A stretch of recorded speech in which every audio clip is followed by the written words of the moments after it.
Whoever steals an ox or a sheep and slaughters it or sells it must pay back 5 head of cattle for the ox and 4 sheep for the sheep. If a thief is caught breaking in and is struck a fatal blow, the defender is not guilty of bloodshed. But if it happens after sunrise, the defender is guilty of bloodshed. Anyone who steals must certainly make restitution, but if they have nothing, they must be sold to pay for their theft. If the stolen animal is found alive in their possession, whether ox or donkey or sheep, they must pay back double. If anyone grazes their livestock in a field or vineyard and lets them stray and they graze in another person's field, restitution must be made from the best of the livestock owner's field or vineyard.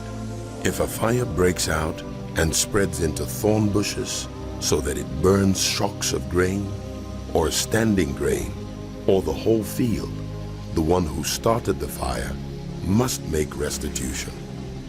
If anyone gives a neighbor silver or goods for safekeeping and they are stolen from the neighbor's house, the thief, if caught, must pay back double.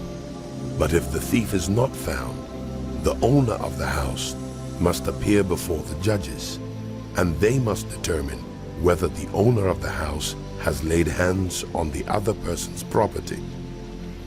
In all cases of illegal possession of an ox, a donkey, a sheep, a garment, or any other lost property about which somebody says, "This is mine," both parties are to bring their cases before the judges. The one whom the judges declare guilty must pay back double to the other. If anyone gives a donkey, an ox, a sheep, or any other animal to a neighbor for safekeeping, and it dies or is injured or is taken away while no one is looking, the issue between them will be settled by the taking of an oath before the Lord that the neighbor did not lay hands on the other person's property. The owner is to accept this, and no restitution is required.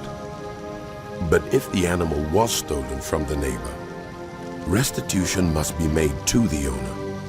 If it was torn to pieces by a wild animal, the neighbor shall bring in the remains as evidence and shall not be required to pay for the torn animal.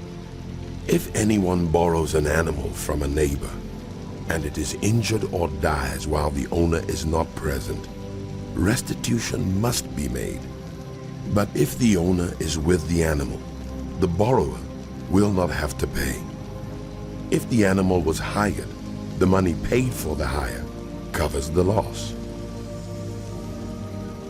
If a man seduces a virgin who is not pledged to be married and sleeps with her, he must pay the bride price, and she shall be his wife.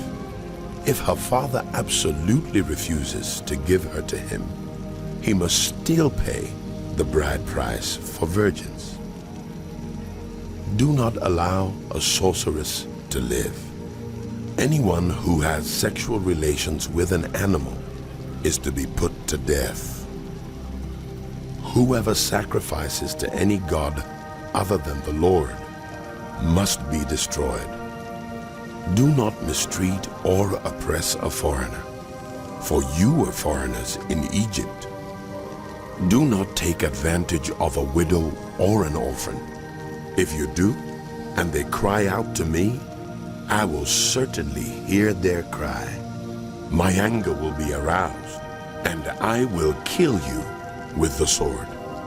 Your wives will become widows, and your children fatherless.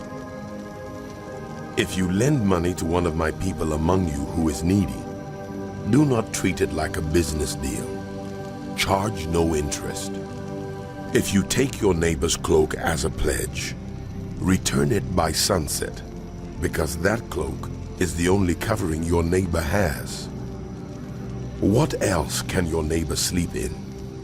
When he cries out to me, I will hear, for I am compassionate. Do not blaspheme God or curse the ruler of your people. Do not hold back offerings from your granaries or your vats. You must give me the firstborn of your sons. Do the same with your cattle and your sheep. Let them stay with their mothers for 7 days, but give them to me on the 8th day. You are to be my holy people. So do not eat the meat of an animal torn by wild beasts. Throw it to the dogs.